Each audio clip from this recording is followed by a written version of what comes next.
Teman-teman yang dirahmati Allah Subhanahu wa taala, kalau kita merenungkan kisah-kisah yang berkaitan dengan Al-Qur'an itu luar biasa. Karena Al-Qur'an itu adalah sumber segala inspirasi. Kalau kita baca di dalam pembukaan surat Al-Baqarah yang terkenal, itu ada kalimat dzalikal kitab la raiba fih. Dulu saya di Al-Azhar di Mesir itu ngambil jurusan tafsir Al-Qur'an. Jadi salah satu cara kita memahami ayat itu adalah dengan mengaitkan ayat satu dengan ayat yang lain. Dan yang paling gampang adalah mengaitkan ayat sesuatu dengan yang sebelumnya dan sesudahnya. Itu cara kita mentadabburi Al-Quran. Munasabah atau hubungan antara satu surat dengan surat yang di sebelahnya, baik sebelum atau sesudahnya. Hubungan satu ayat dengan ayat sesudahnya atau sebelumnya. Coba kita perhatikan metode ini dalam memahami Al-Quran. Kenapa ada kata-kata dzalikal kitab? Dulu ketika istri saya ngambil S2 tafsir juga di Al-Azhar, mereka baca satu kitab namanya kitab Mughnil Labib. Itu kitab tentang bedah kata-kata dan huruf-huruf Al-Quran. Dan memang agak rumit kitab ini. Saya pernah membaca kitab tersebut dan memahami kenapa ada kata dzalik. Kenapa ada kata ismul isyarah itu. Karena sebelumnya kita minta. Di surat sebelumnya, apa surat sebelum Al-Baqarah? Al-Fatihah. Di surat Al-Fatihah kita meminta untuk diberikan petunjuk. Ihdinas siratal mustaqim. Ya Allah, tunjukkan kami jalan yang lurus. Terus Allah jawab di surat setelahnya, dzalik.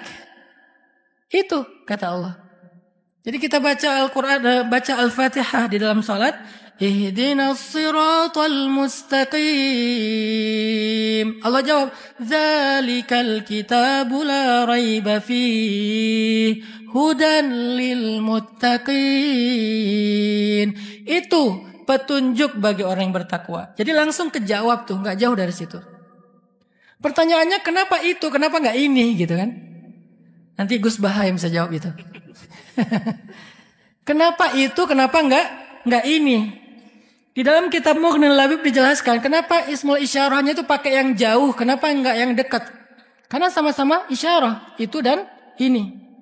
Ternyata jawabannya ada di halaman berikutnya. Wa in kuntum fi raibim mimma nazzalna ala abdina fa'tu bi suratin min mithlih. Wad'u syuhada'akum min dunillahi in kuntum shadiqin fa in lam taf'alu wa lan taf'alu. Artinya apa? Allah menggunakan kata itu yang artinya jauh, maksudnya adalah Al-Qur'an yang sempurna ini jauh dari jangkauan manusia. Sehingga tidak bisa diada-adakan, enggak bisa dibuat-buat, enggak bisa direkayasa oleh manusia. Dia jauh dari jangkauan manusia. Sehingga kalau kalian meragukan kebenaran dan keotentikan Al-Quran, cobalah kalian bikin satu surat saja seperti Al-Quran. Dulu ada tuh orang Arab jahiliyah yang pengen menandingi Al-Quran. Ketika turun ayat, Alam tara kaifa fa'ala rabbuka bi ashabil fil. Alam yaj'al kaidahum fi tadlil wa arsala 'alaihim tayran ababil tarmihim bihijaratin min sijil, dan seterusnya. Tiba-tiba ada orang penyair Arab bilang, wal fil wal khurtumit tawil. Demi gajah yang belalainya panjang, diketawain satu kota Mekah.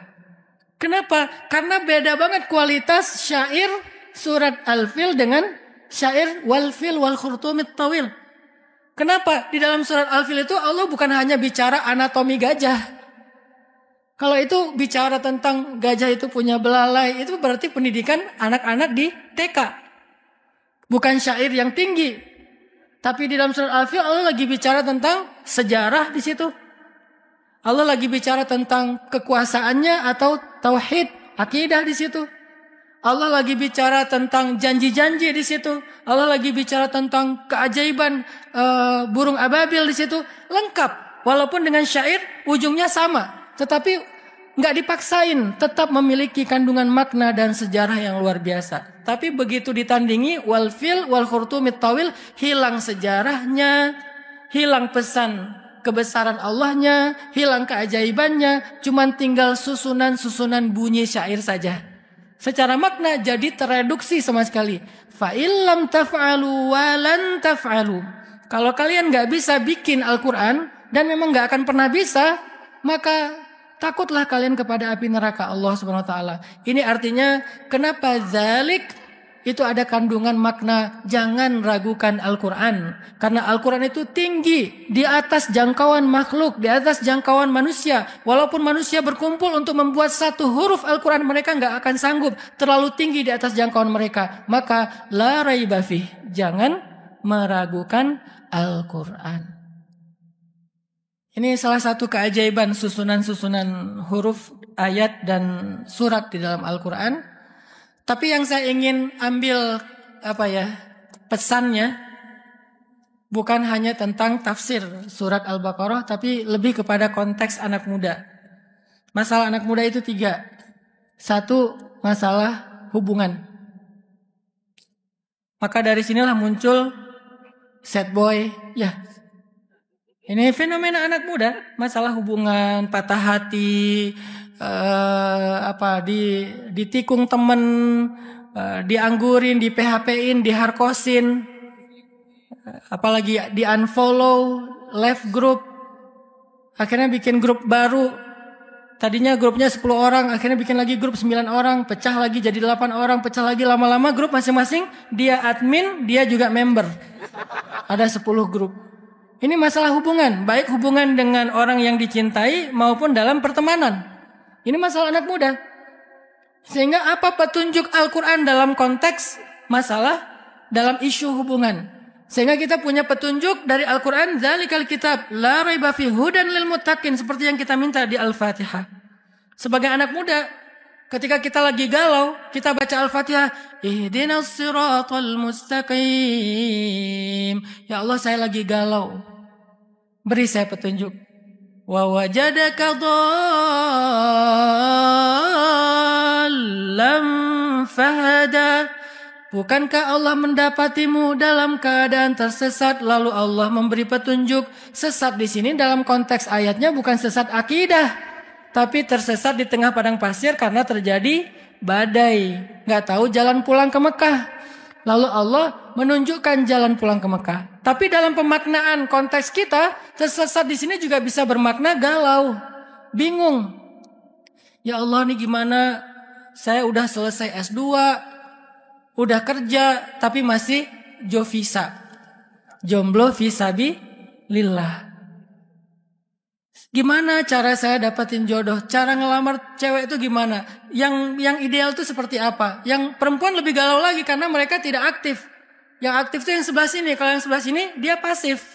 Dia nunggu. Nggak boleh dia caper-caperan di TikTok. Apalagi pakai filter sampai 10. Akhirnya bukan jadi orang asli, jadi avatar ya. Saking banyaknya filter. Nah ini galau nih. Maka dalam konteks kita galau, pemaknaan terhadap ayat ihdinas siratal mustaqim adalah, ya Allah saya lagi galau, beri saya petunjuk. Galau dalam isu apa? Dalam isu jodoh, dalam isu hubungan. Sehingga tidak ada lagi orang yang kemudian kena mental. Ini salah satu isu anak muda hari ini. Mental issue, mental illness. Mulai dari stres, depresi, akhirnya kena penyakit mental kayak bipolar disorder, atau skizofrenia yang lebih parah lagi sampai menyakiti orang lain. Kan banyak sekarang varian penyakit mental. Penyebabnya kenapa? Penyebabnya tadi. Penyebabnya galau. Halu'a. Idza massahu syarr jazu'a. Wa idza massahul khair manu'a. Terus gimana caranya biar dia mendapatkan irsyadat?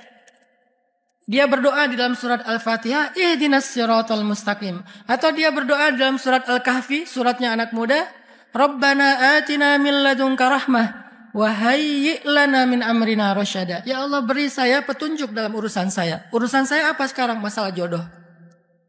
Maka coba kita ambil petunjuk Al-Quran sesuai dengan masalah kita. Dan semuanya ada di dalam Al-Quran.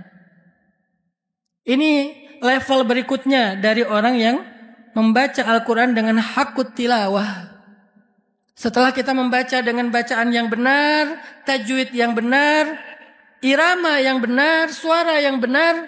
Apa suara yang benar dalam membaca Al-Quran? Dengan suara yang sedih. Banyak orang bertanya, Ustadz gimana cara baca Quran yang bagus? Apakah harus ikut musabaqah dulu? Bagus kalau bisa ikut musabaqah. Tapi kan gak semua orang beruntung. Alhamdulillah saya beruntung ketika kecil bertemu dengan guru mujawwad atau tajwid. Akhirnya saya ikut musabaqah, kecamatan, kabupaten, provinsi, nasional. Karena mungkin takdirnya seperti itu. Tapi banyak orang yang gak seberuntung itu dapat ikut musabaqah. Apakah dia bisa baca Al-Quran yang indah? Bisa. Tapi vokalnya flat. Dia gak ada bakat-bakat dangdutnya. Bisa gak baca Quran? Karena biasanya ini agak-agak India dangdut gitu kan. Sementara dia anaknya indie banget. Anak senja banget lah. Gimana cara anak senja baca Quran tapi indah? Gak usah pakai irama yang aneh-aneh. Bacalah dengan huzan, dengan sedih, maka indahlah bacaan kita. Karena kata Nabi, Al-Quran itu turun dalam keadaan sedih, maka sebaik-baik bacaan itu yang membacanya dengan sedih. Setelah kita sempurnakan hakut tilawah, membaca Al-Quran dengan bacaan yang benar, maka berikutnya levelnya adalah bagaimana mentadabburi Al-Quran. Memahami pesan-pesan Al-Quran.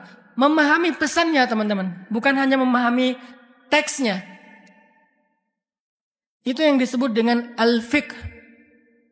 Karena kata para ulama, mal farqu bainal fahmi wal fiqh. Apa bedanya faham dengan fikih? Dua-duanya ilmu. Ada ilmu faham, bahasa Indonesianya faham, bahasa Arabnya fahmun. Ada ilmu fikih. Mal farqu bainahuma, bainal fahmi wal fiqh. Kata ulama, al-fahmu ma'rifatu ma'nal lafzi, wal fiqhu ma'rifatu muradil mutakallim. Faham itu artinya memahami teks, makna dari ucapan.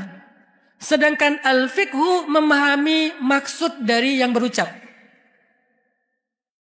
Kayak misalnya saya bilang, pagi ini udaranya sejuk ya misalnya. Itu secara al-fahmu, Ustadz lagi ngomong udaranya sejuk, udah segitu aja. Tapi secara al-fiqhu, apa maksudnya Ustadz ini bilang sejuk? Oh mungkin minta rompi. Ternyata ada rompi, Genzi alhamdulillah jadi hangat. Itu namanya al-fiqhu. Ketika Nabi membaca surat Al-Maidah di Haji Wada. Al-yawma akmaltu lakum dinakum. Wa atmamtu alaikum ni'mati wa raditu lakumul Islam madina. Semua sahabat bertakbir, Allahu Akbar. Ini berita gembira, Islam sudah sempurna, dakwah sudah selesai. Abu Bakar menangis. Lalu Umar bertanya, ya Abu Bakar, ma yubkik? Wahai Abu Bakar, kenapa kamu nangis? Kata Abu Bakar, ya Umar, selain berita gembira, ini juga berita duka. Kenapa? Karena kalau dakwah sudah selesai, tugas Nabi sudah selesai, berarti Nabi sebentar lagi akan kembali kepada Allah. Baru yang lain ikut menangis. Yang lain fahmun, Abu Bakar fiqhun. Sehingga ketika kita membaca Al-Quran, hanya membaca terjemah, berarti kita fahmun. Kalau kita nggak tahu apa pesan praktisnya dalam kehidupan kita, berarti kita belum faqih terhadap ayat tersebut. Maka ambillah ayat-ayat secara bertahap. Nggak mungkin sekaligus juga, karena Al-Quran itu sangat banyak ayatnya dan kita nggak bisa sekaligus. Ambillah secara konteks kehidupan kita, apa pesan Al-Quran. Bahasa anak muda, life hacks-nya Al-Quran. Bukan cuman quote of the day. Kalau quote kan cuman fahmun. Kalau life hacks itu aplikatif, berarti fiqhun. Banyak orang yang quote-nya Al-Quran. Apa quote-nya? Quote-nya misalnya, Iza zulzilatil ardu zilzalah. Karena lagi terguncang misalnya. Itu quote. Tapi life hacks-nya dari itu apa? Nah, pesan praktisnya apa? Ini yang kita coba tadabbur. Sehingga ketika kita punya masalah hubungan, masalah perasaan, lagi patah hati, lagi sedih, pengen membangun hubungan yang benar dengan lawan jenis, mana pesan-pesan life hacks-nya ayat Al-Quran untuk kita aplikasikan dalam kehidupan kita? Banyak. Ada satu surat, ada satu paragraf, ada satu ayat. Khusus buat teman-teman Gen Z yang masih jomblo. Di dalam Al-Quran ada banyak surat yang ngomongin tentang kalian. Banyak surat yang bicara tentang jomblo fisabilillah. Banyak. Salah satunya adalah kalau yang untuk cowok-cowok nih, Suratul Yusuf. Surat Yusuf. Kemudian Suratul Qasas. Surat Toha. Surat Yusuf bicara tentang seorang nabi yang single, yang belum punya pasangan, tapi digoda oleh seorang perempuan yang cantik. Godaannya tuh berat loh. Godaannya tuh bukan sekedar scrolling TikTok pakai akun fake, bukan. Itu mah gampang, tinggal scrolling aja lewat dia kan. Walaupun scrollingnya nggak rela gitu, aduh berat banget mau scrolling, astagfirullahaladzim, balik lagi. Ya udahlah, di screenshot dulu. Itu ujiannya, varian dari ujian Nabi Yusuf, cuman kita lebih ringan. Nabi Yusuf diujinya, perempuan itu ada di satu ruangan, Nabi Yusuf ada di ruangan yang sama, lalu dikunci pintunya. Kemudian perempuan itu juga cantik, perempuan itu wahammat bihi. Perempuan itu sangat tertarik kepada Yusuf, wahamma biha. Dan Nabi Yusuf juga tertarik kepada dia, kalau bukan karena melihat petunjuk dari Allah, artinya kondisinya sangat mendukung. Nggak ada CCTV, nggak live Instagram. Benar-benar ini private, benar-benar intimate. Dan nggak ada paksaan, perempuan itu yang mau. Sampai Nabi Yusuf udah menghindar, ditarik dari belakang sampai sobek bajunya. Coba, ya udahlah, ini udah bukan saya yang mau, sampai sobek baju saya. Udahlah, kalau kita ya. Nabi Yusuf berjuang tuh sampai sobek bajunya. Kemudian digoda bukan dengan satu cewek, banyak cewek. Dikumpulin cewek-cewek lagi nongkrong nih. Tiba-tiba dipanggil Yusuf. Yusuf, keluar Nabi Yusuf. Begitu keluar, mereka lagi ngiris buah. Tapi yang diiris tangannya berdarah. Dan mengatakan, ini bukan manusia, ini malaikat. Jadi bukan ganteng-ganteng serigala. Ganteng-ganteng malaikat. Coba bayangin, gimana gantengnya. Dan ini sekaligus juga nasihat buat jomblo yang perempuan. Mereka bilang ini bukan manusia, ini malaikat. Terus pasti lihat loh, kenapa berdarah? Saking gantengnya Nabi Yusuf, nggak kerasa ketika tangannya diiris dan berdarah. Kalau pengen ngerasa paling ganteng se-Surabaya, coba kasih jarum pentul ke sebelah, ke cewek. Mbak, ini jarum pentul.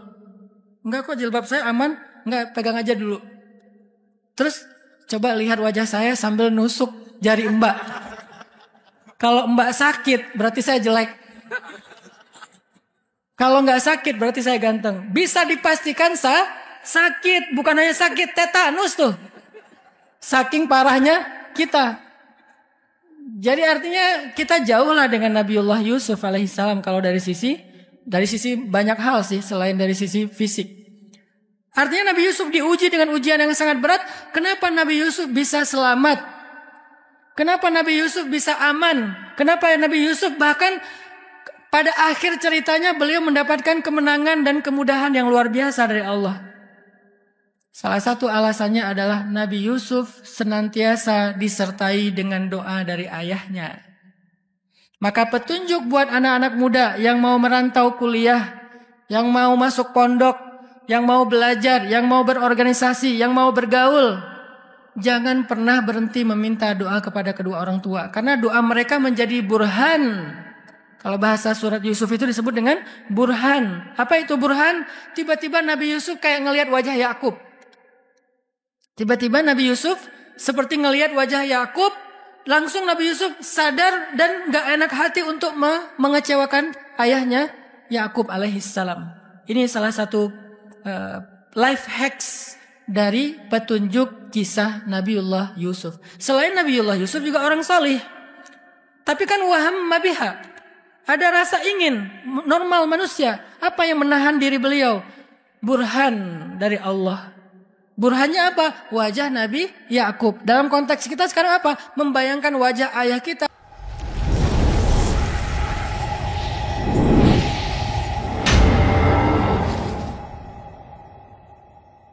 Wajah ibu kita yang akan kecewa kalau kita melakukan dosa sehingga kita tidak jadi melakukan dosa. Berarti cinta kepada orang tua, hubungan yang baik dengan orang tua, ridho dan doa orang tua itu menjadi burhan, petunjuk ke dalam kita bergaul dalam kehidupan kita sehari-hari.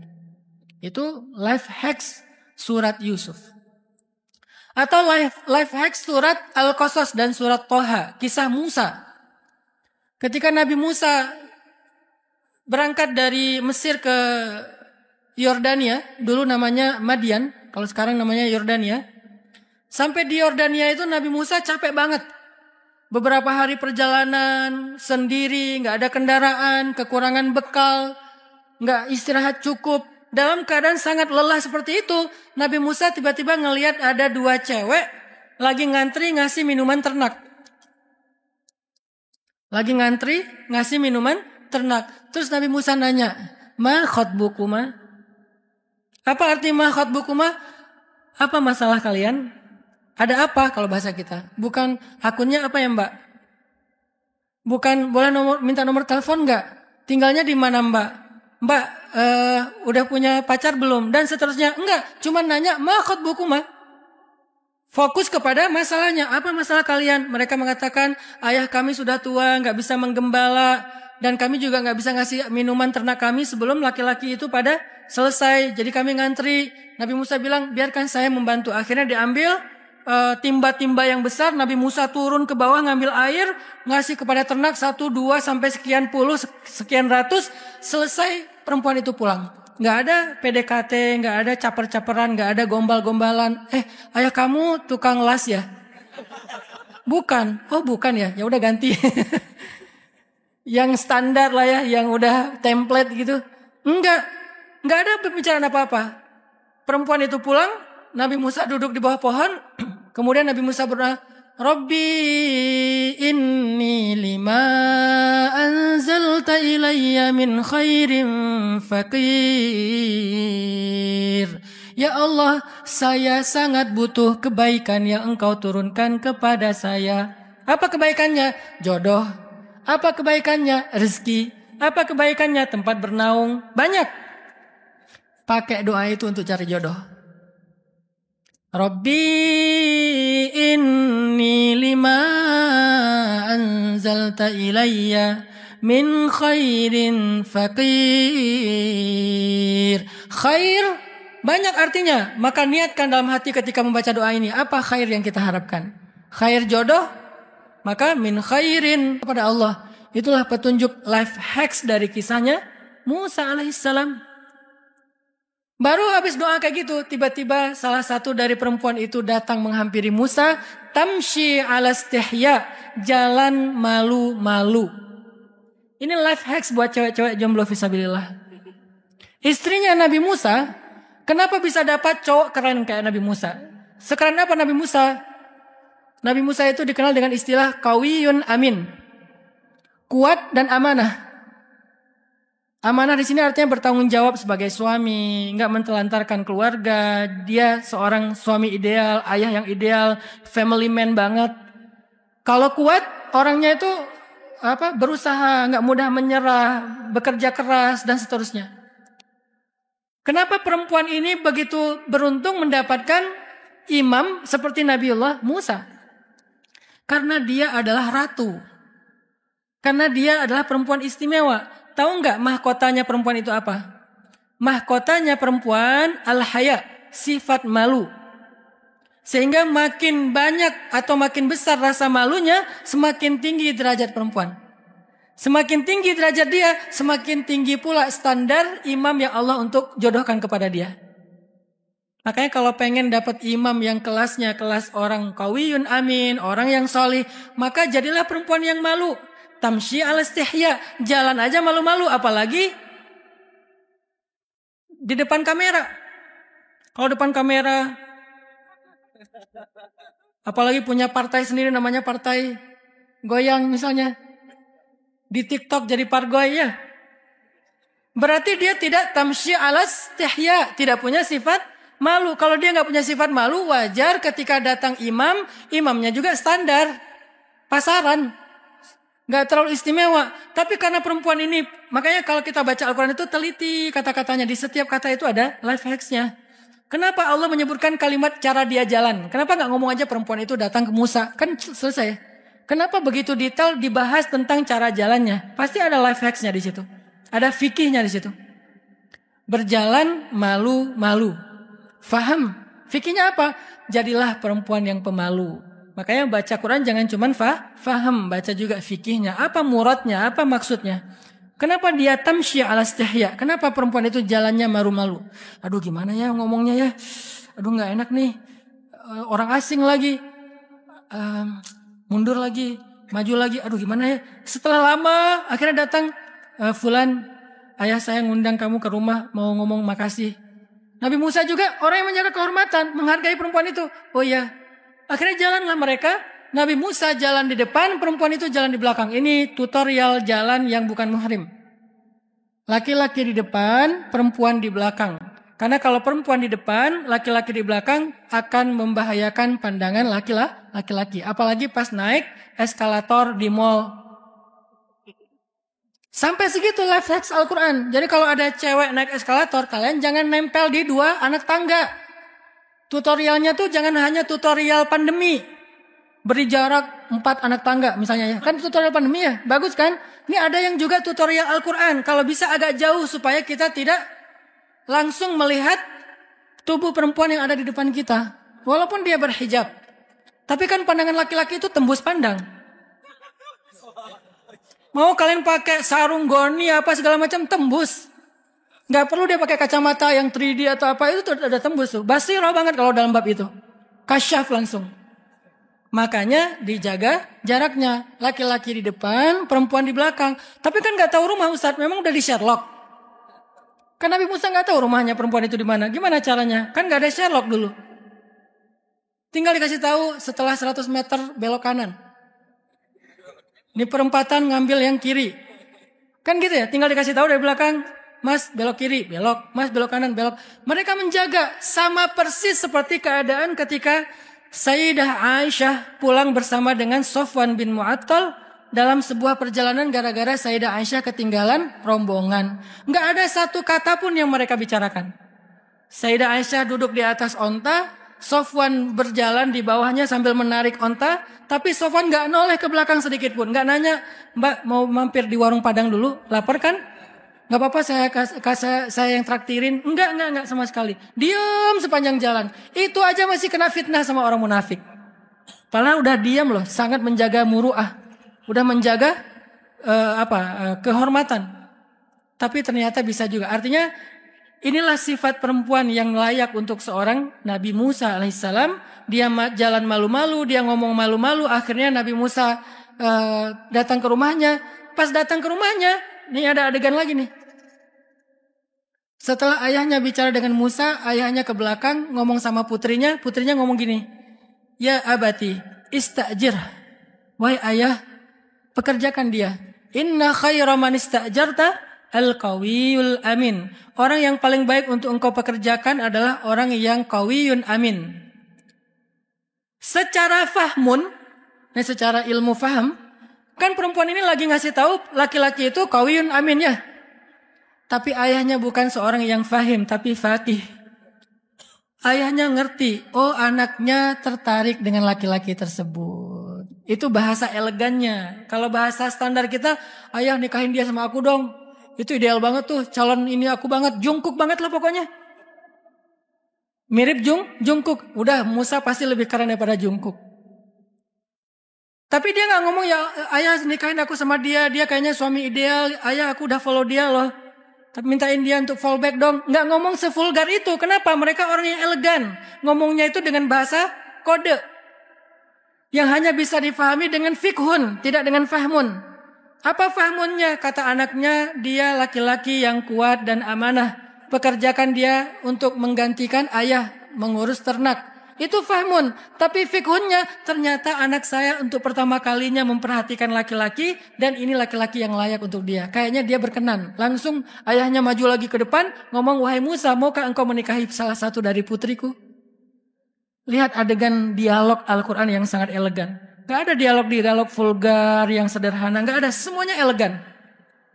Dalam elegan itulah kita membaca sejarah. Bacalah sejarah dengan karakter sejarah. Jangan hanya dengan karakter kekinian. Akhirnya kita salah paham terhadap sejarah. Bacalah sejarah dengan karakter sejarah. Dengan tabiat sejarah. Dengan kultur sejarah. Ternyata sejarah Nabi Musa dan istrinya adalah sejarah tentang elegannya seorang perempuan. Maka bagi para jomblo, laki-laki ada Nabiullah Yusuf alaihissalam, Musa alaihissalam. Bagi perempuan, istrinya Musa alaihissalam. Dan juga seorang perempuan yang sangat hebat yang bernama Sayyidah Maryam di dalam surat Maryam. Wadhkur fil kitabi Maryam idin tabadat min ahliha makanan syarqiyya fattakhadhat min dunihim hijaba فأرسلنا إليها روحنا فتمثل لها بشرا سويا قالت. Apa katanya Maryam ketika ketemu cowok keren? Dan cowok ini malaikat. Malaikat Jibril menjelma sebagai basyaron sawiya. Allah aja bilang gitu. Apa arti basyaron sawiya? Laki-laki yang sangat ideal. Hidungnya ideal, matanya ideal, tubuhnya ideal. Ideal banget lah pokoknya. Ideal itu artinya sempurna. Yang bilang laki-laki itu sempurna siapa? Allah. Bukan fans, bukan followers. Allah langsung. Dan Allah itu standarnya tinggi. Sehingga ketika Allah bilang ideal itu benar-benar sempurna cowoknya. Fatamassala laha basyaran sawiya. Maka datanglah malaikat menjelma sebagai laki-laki yang keren. Terjemahan anak muda. Terus apa kata Sayyidah Maryam? Bukan wow, bukan. Kata-kata Sayyidah Maryam apa? Qalat inni a'udzu birrahmani minka in kunta taqiyya. Bahasa sederhananya, Sayyidah Maryam malah bilang a'udzubillah. Bukan bilang alhamdulillah, masya Allah, subhanallah. Ngomongnya apa?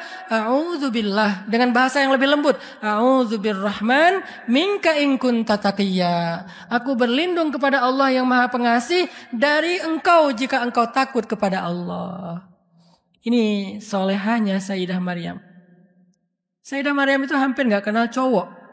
Kecuali ayahnya Imran, pamannya Zakaria, ponakannya sepupunya Yahya dan anaknya Aisyah. Di list kontaknya itu nggak banyak cowok.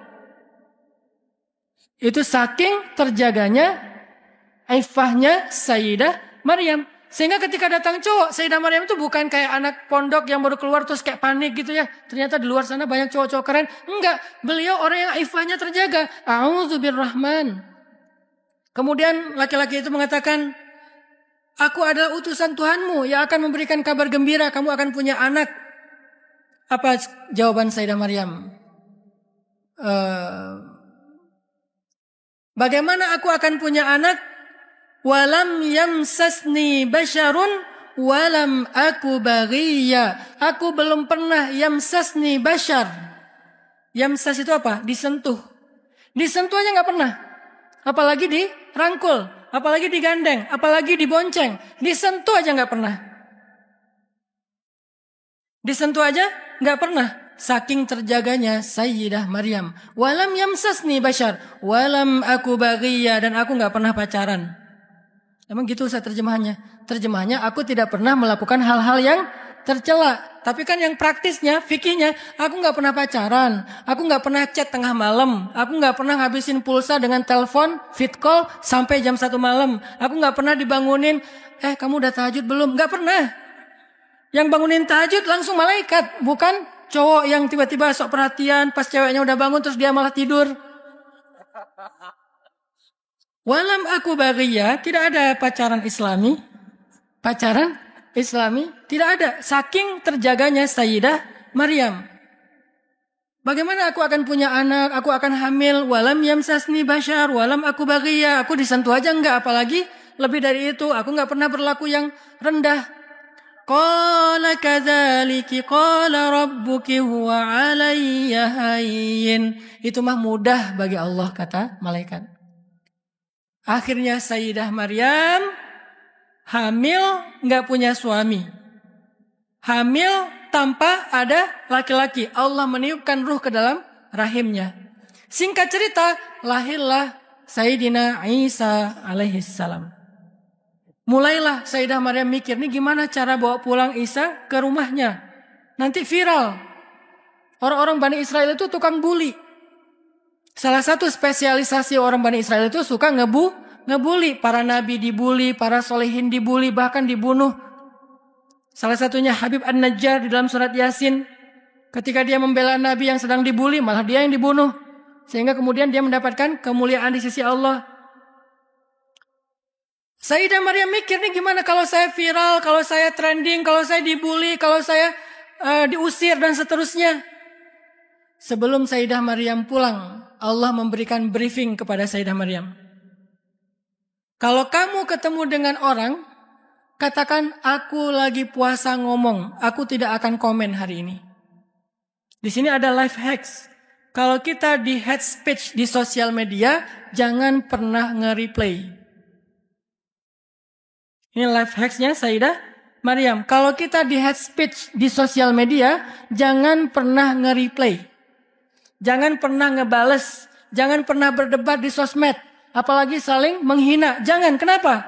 Karena teladan dari Sayyidah Maryam ketika dibully adalah diam. Kalau kita diam nanti makin rame. Gak apa-apa. Biar Allah yang akan membela. Karena kita membela diri susah. Biar Allah yang membela. Jangan di-replay komen-komennya. Dia bilang sesat, bilang apa segala macam, diamin aja.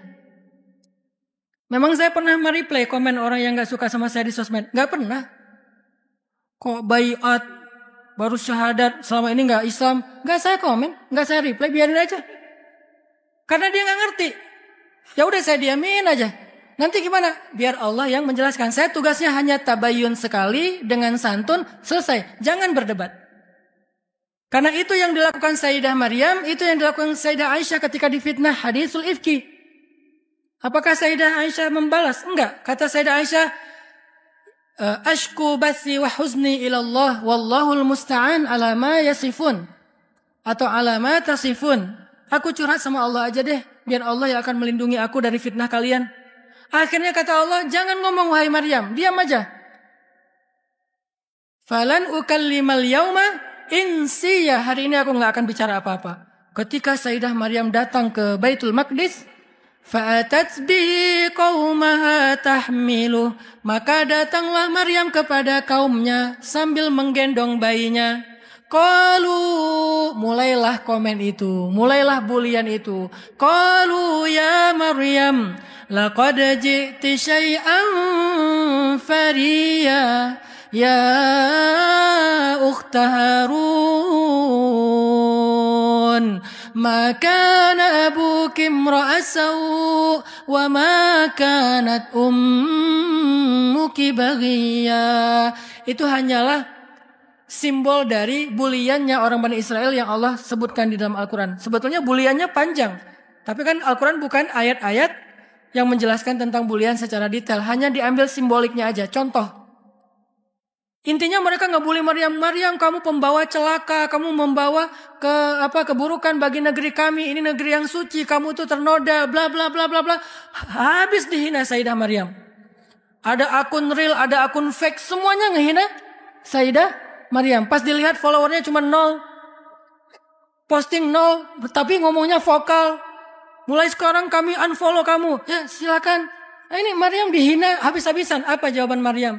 Fa'asyarat ilaih. Sayyidah Maryam cuma ngasih isyarat kepada bayinya.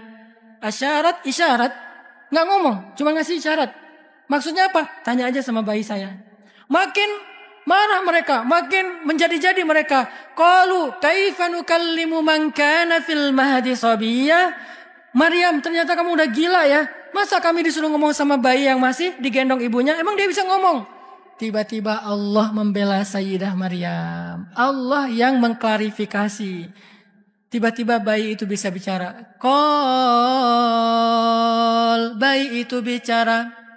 Inni abdullah atani alkitaba wa ja'alani nabiyya wa ja'alani mubarakan aynama kuntu wa awsani bis salati waz zakati ma dumtu hayya wa barran biwalidati wa lam yaj'alni jabbaran shaqiyya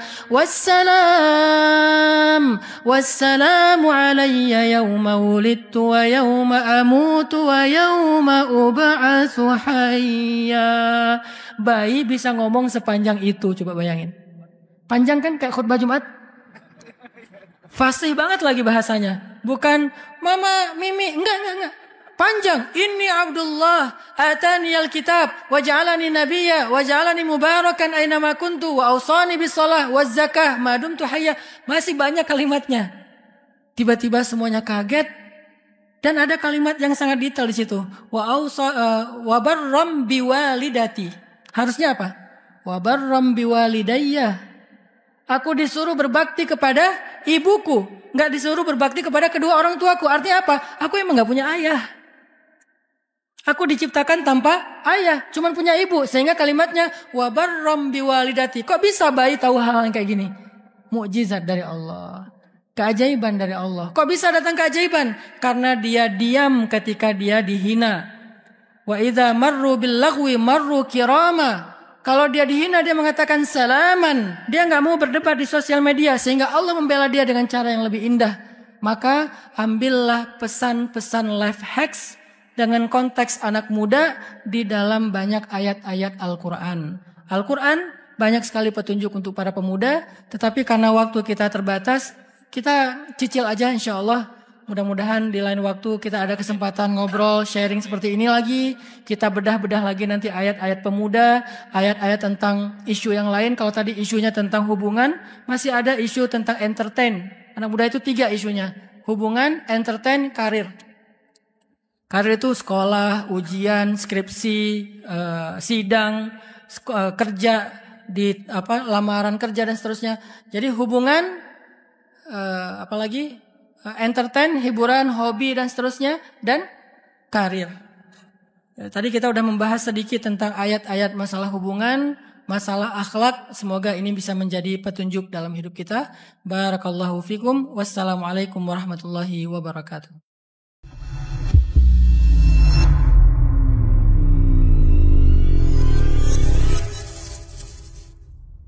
Ceramah ini mengajak kita untuk merenungkan keajaiban Al-Quran sebagai sumber inspirasi hidup. Dengan menelusuri hubungan antara ayat-ayat dan surat-surat, ceramah ini menjelaskan makna mendalam di balik kalimat-kalimat seperti Zalikal kitab la raiba fih.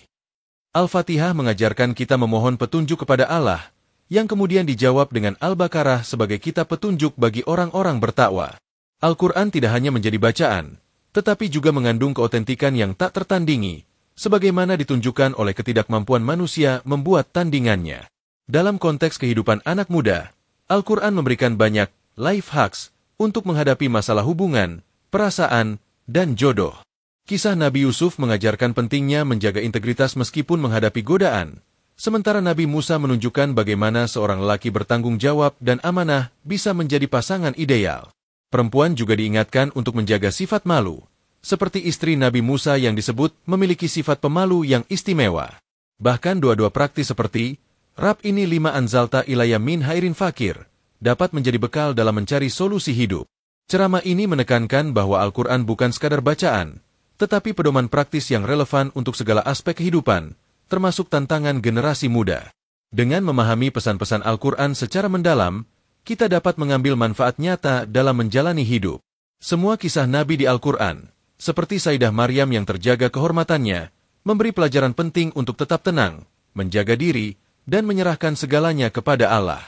Semoga kita dapat terus belajar dan mengambil petunjuk dari Al-Quran dalam kehidupan sehari-hari.